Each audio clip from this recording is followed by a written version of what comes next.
Well, Britain's relationship with Russia has not been that great for some time. We've had various episodes over the last few years, not least the annexation of Crimea, where attempts have been made by the Western powers to punish Russia. And let's face it, Vladimir Putin turns around to them and says, fine, you can shout all you want. I'm not changing my approach.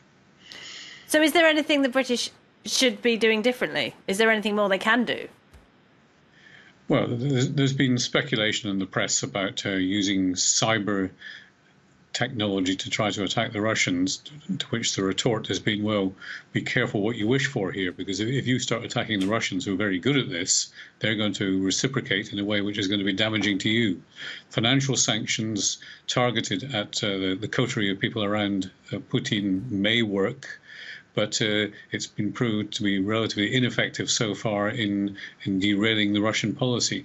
And maybe one other consideration in all of this is that a Russian election is imminent, and this is a chance for the Russian hierarchy, to put it that way, to show that it is not going to be pushed around by anybody else. They're going to resist whatever sanctions are imposed.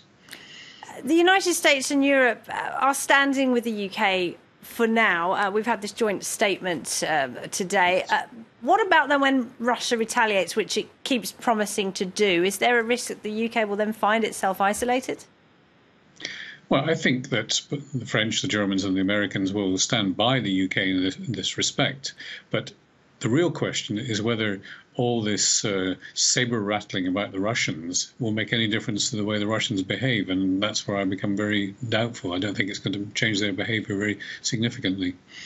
Do you not think the British government should be taking any action, despite the fact a deadly nerve agent has been deployed on British soil? Well, yes, they want to be seen to be taking action, and the expulsion of the diplomats is the most obvious way to do that. That's something that will hurt the Russians, because it affects their intelligence gathering, it affects their international relations. And if France or Germany were to do something similar in the absence of some kind of positive reaction from the Russians, then that would accentuate it. But let's not delude ourselves. If all these things are done, will it change Russian behavior? I rather doubt it.